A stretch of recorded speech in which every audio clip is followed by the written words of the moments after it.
2013, the transactions were going okay.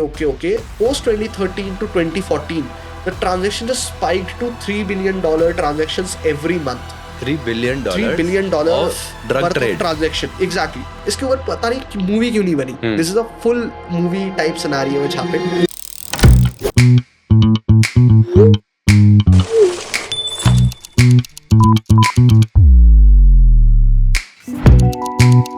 Okay, biggest cyber crime in the last 10, 15, 20 years that you know of. Okay. Right? ये 2012 की है कहानी. It's a very good case study. In fact, I myself have been putting out a content on this later on. So one of the biggest crime I ever remember was Silk Road, which was conducted in 2012. Okay. So there is this guy called Ross Ulbricht, American citizen, and what he did to dark web पर he hosted a network of drug dealers. उस time पर dark web was still very new for people like us to use, right? जो layman थे, क्योंकि dark web was very, it was very private thing used by a couple of people for, for sharing encrypted messages and all.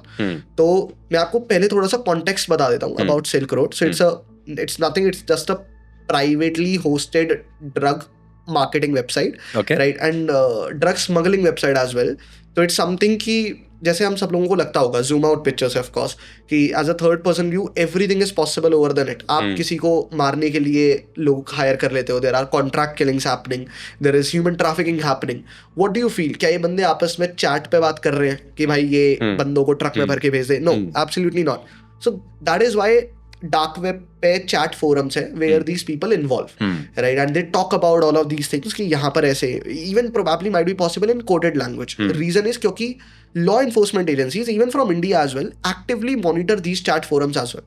अगर इनके पास उनका access है तो you will not believe जो हमने बात करी ना रॉ इन साइबर सिक्योरिटी, ये इसी तरीके से काम करता है कि we identify couple of sources जहां पर ये चीजें चल रही है. We portray ourselves as a scammer or as a criminal itself, get an access to it, try to decode that stuff, right? So ये आपस में भी कोडिंग लैंग्वेज में ही बात कर रहे हैं, कोडेड लैंग्वेज में. Now what happened कि ये जो रॉस अल्ब्रिच की स्टोरी है ये सिर्फ और सिर्फ साइबर क्राइम से सॉल्व नहीं हुई थी. So what happened was कि he was having a user name on his own website, silkroad.onion. वहां पर इसका यूजर नेम था dead pirates club and that was the user name जो ये चैट करता था वहां पर कि नई लिस्टिंग आई है, ये हुआ है. Up to 2013 the transactions were going okay. Post 2013 to 2014 the transaction just spiked to $3 billion transactions every month. $3 billion of drug worth trade. of transaction, worth of drug trade. And this was happening. This is cross countries? This is cross countries. That was just a website to connect you with intercity, inter-country, intra-country, whatever you call it. Right? So it चल रहा है. Cross countries, cross border, everything is happening. Right? And of course फिर तो वो तो एक अलग racket होगा. I'm not sure of how the trafficking was going on. लेकिन this website was doing this.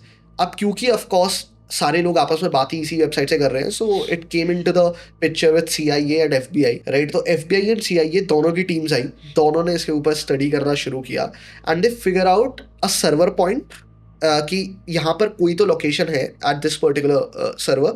And it was a very long process of course. Technically तो ये बहुत लंबा पॉडकास्ट जाएगा फिर, लेकिन I am talking about a layman perspective कि आपको एक कंप्यूटर की लोकेशन मिली after spending multiple days just on that website कि शायद ये एक लीक हो सकता है.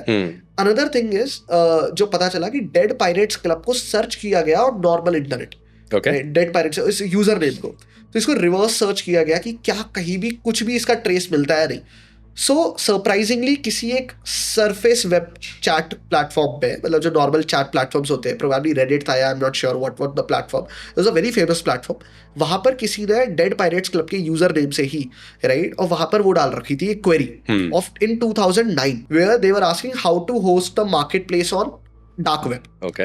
So that led to a result कि शायद might be this is the person. And क्योंकि that was a public website, so the FBI and the CIA were able to track down कि ठीक है ये जो Dead Pirates Club है, there is this guy called Ross Ulbricht who is doing it and who is a computer engineer. They figured it out. Now the country was Scotland or Switzerland. They set it up in a way कि ये ना पूरा dark web servers पे operate होता है of course. So the guy had to carry his laptop everywhere, right? So surprisingly ये जो server location थी that was of a library, right? So he was connected to a library network जब वो ये चीजें actively करता था, chat करता है. So this is a full story honestly, and मतलब पूरा movie वाली vibe इसकी है कि the CIA entered into the library before Ross Ulbricht entered in, and they were portraying just as a normal readers, क्योंकि उनको evidence collect करने के लिए they had to make sure कि laptop खुला हो. Okay. क्योंकि it takes within just a simple lid, like how we do it in Mac, कि आपने lid close करी and the entire laptop is shut down, right? तो वो of course afford नहीं कर सकते थे. They had to make sure कि everything is possibly getting in their hands, क्योंकि उनको drug trafficking network का access मिल जाता, right? So all the drug traffickers would have been, somehow busted down if in case they would have gotten access. As soon as Ross Ulbricht entered in, he opened up his laptop. There's this guy enters in, FBI ka. He gives Ross his coffee.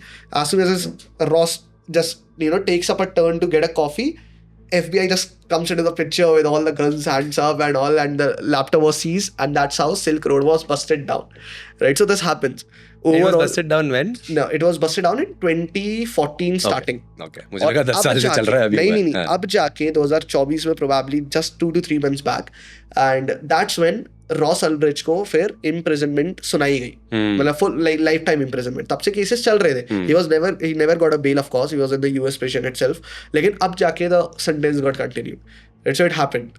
And उसमें बहुत cases लगे. Documentary तो बननी चाहिए. Documentary तो है, movie बननी चाहिए इस पे, because this is one of the best ever cyber crime a individual pulled out of.